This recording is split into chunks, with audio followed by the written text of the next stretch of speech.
멈춰버린 채널 그 빈자리를 따뜻한 댓글로 지켜주던 너희들 밤새 그 마음들을 하나 읽으면서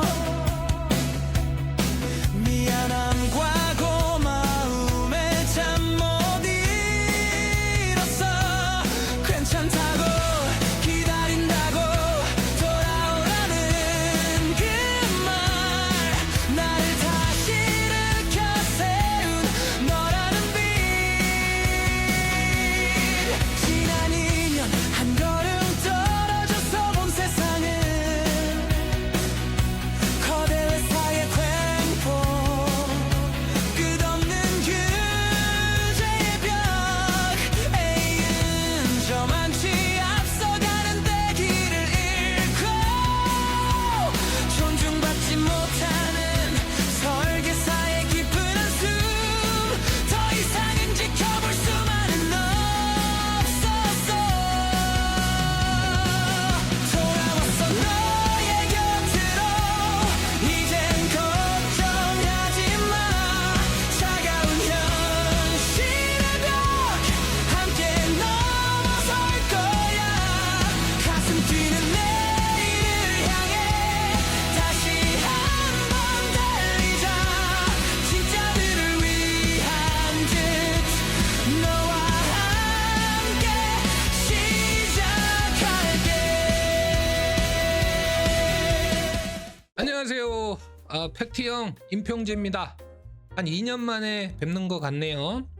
잘 지내셨습니까? 저는 일단 살아있고요. 열심히 살았었습니다. 오늘은 유튜브 복귀 소식 알려드리고 앞으로 뭘 할 건지, 왜 다시 돌아왔는지 말씀드리도록 하겠습니다. 자, 우선은 유튜브를 왜 멈췄냐 그 말씀부터 드려야 될 것 같아요. 잘 하고 있던 유튜브를 멈춘 이유는 금융소비자보호법의 심의 때문이었어요. 금소법이 시행이 되면서 제가 만드는 영상들은 하나하나 다 생명보험협회의 심의를 받았어야 됐는데 저는 국민의 기본권이 침해당하는 그런 느낌을 받았습니다. 심의 기준도 납득하기 힘들었고요. 그 다음에 절차, 기간 너무나 견디기 힘들었어요. 예를 들면 제가 어린이 보험을 만들 때 어린이들한테 제일 좋은 보험은 부모님입니다. 그렇기 때문에 부모의 보험이 아이들 보험보다 우선 검토되어야 합니다. 이런 메시지를, 당연한 메시지를 전하려고 하면 심의 결과가 이렇게 나오는 거예요. 너무 단정적으로 이야기를 했다. 객관화해서 수정해서 다시 올려라 이거예요. 답답하지 않겠어요? 네. 그래도 어떡합니까? 이제 찍은 영상이니까 다시 수정해서 올리면 오고 가는데 걸리는 시간이 추가적으로 4주에서 8주가 걸리더라고.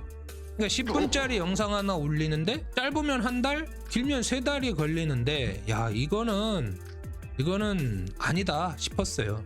그래서 유튜브를 접었습니다. 유튜브를 접고 보험 대리점 운영에 집중을 했는데 그러다 보니까 상담만 했을 때는 보이지 않았던 여러 가지 것들이 보이기 시작했어요. 첫 번째는 보험회사가 횡포를 부리고 있다. 25년 동안 보험으로 밥을 먹고 산 제 눈에 보기에도 이거는 보험회사가 해도 너무한다. 이런 일들이 보이더라고요. 첫 번째가 뭐냐면 의료 자문입니다. 질병 수술비, 상해 수술비 요런 몇십만 원 단위의 보험금을 청구했을 때 의료 자문이 나가는 일은 제로입니다. 제로.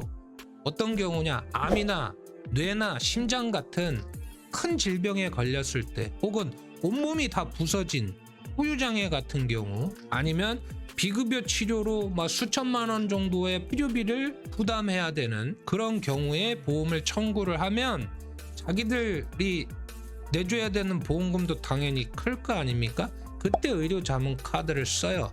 근데 이 의료자문 카드를 쓰는 것까지는 좋은데 그 과정에서 지켜져야 될 것들이 지켜지지 않는 경우들을 상당히 많이 봤습니다. 의료자문을 받으신 분들 중에 3명 중에 1명은 보험금을 아예 못 받거나 현저히 삭감이 돼서 받게 되는 거죠.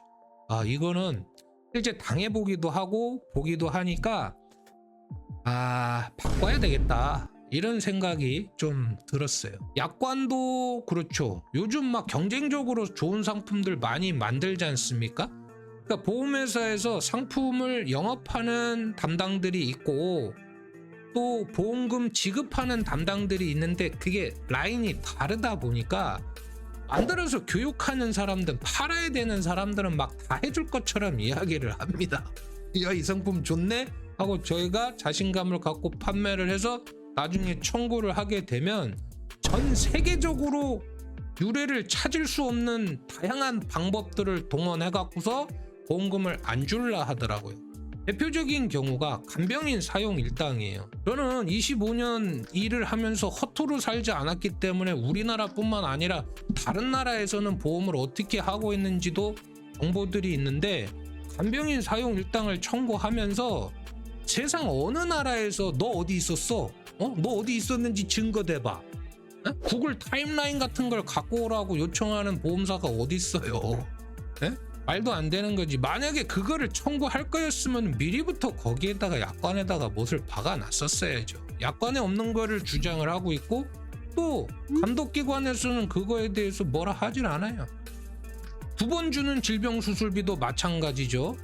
코드만 다르면은 뭐 다 줄 것처럼 이야기를 하더니 코드가 다른 진단서로 수술을 했는데 병리검사 결과지를 갖고 오래요. 암도 아닌데 질병수술했는데 무슨 조직검사 결과지를 갖고 오라는 건지. 아무튼 이런 거 보면서 좀 아니다 이런 생각이 좀 들었고요. 그 다음에 이제 금융감독원이 상품을 제한할 때 예전에는 어떤 텀을 두고 숨쉴 시간을 두고 제한을 했었는데 이젠 아예 그런 것도 없이 제한을 막 해버려요. 오늘 아침에 고객님을 만나서 이 상품에 추천을 드렸는데 점심에 와서 설계하려고 보면 그 상품이 없어져 있죠. 이거는 마치 축구 선수가 축구장에 들어가서 열심히 지금 볼을 차고 있는데 선수들한테 말도 안 하고 그냥 골대를 빼버린 거랑 똑같은 거예요. 이거 설계사들 얼마나 황당하겠습니까? 설계사들이 선지급률이 높아서 철새 설계사들이 된다? 고객 관리가 안 된다? 나같지도 않은 소리입니다. 설계사들이 언제 먼저 땡겨달라 그랬습니까? 급여 이 선지급 수수료 규정을 만든 건 설계사들이 아니라 보험회사의 담당자들이 만든 거예요. 근데 그거를 설계사 탓하면서 바꾼다? 좋아요. 바꾸는 거는 바꿀 수 있습니다. 그 과정에서 설계사들의 어떤 삶이라든가 입장이라든가 이런 것들을 존중을 해 주셨어야죠. 40만 가까운 분들이 설계사로서 살아가고 있는데 너무 존중받지 못하고 있고 또 거기에 대해서 누구도 이야기하지 않는 현실, 나라도 좀 해야 되겠다 이런 생각이 조금은 들었습니다. 그래서 다시 오고 싶어졌어요. 그 다음에 이제 세 번째는 AI예요. AI를 제가 경험한 게 작년 12월인데 엄청난 충격을 받았습니다. 그리고 나서 제 머리에 아마 한 80%는 AI로 채워져 있어요. 지금 업무적으로도 상당히 도움을 많이 받고 있고요. 아마 모든 업계가 상당한 위기 또 기회를 갖게 될 거다. 보험 설계사들도 마찬가지일 건데 상대적으로 우리 설계사들한테는 그런 정보가 좀 전달되지 않는 것 같다. 그래서 내가 AI를 더 잘 배우기 위해서라도 뭐 가지고 있는 약간의 지식을 좀 나눠봐야 되겠다. 그런 생각도 들었고요. 또 마침 우리 회사에 아주 보석 같은 생 신입 설계사 3분이 입사를 하셨어요. 그래서 그분들의 어떤 성장 일기를 공유하면서 다른 분들하고도 좀 소통을 해 보려고 합니다. 그래서 돌아왔습니다. 자, 앞으로요 이 채널은 완전히 바뀝니다. 우선 채널명이 임팩트TV 임평제에서 팩트형 임평제로 바뀌었고요. 일반 소비자 대상의 컨텐츠는 거의 없을 겁니다.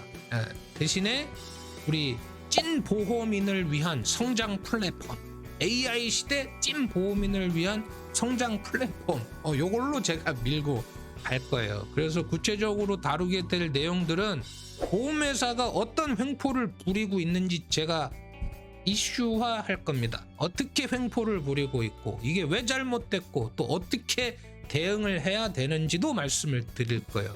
25년 동안 현장에서 갈고 닦은 제 영업 노하우들이 전수가 될 겁니다. 멘탈적인 부분서부터 화법, 그 다음에 어떤 상품에 대한 시각, 이런 것들, 그 다음에 AI 활용해 갖고서 업무 도움 받는 것들도 전달이 될 거고요.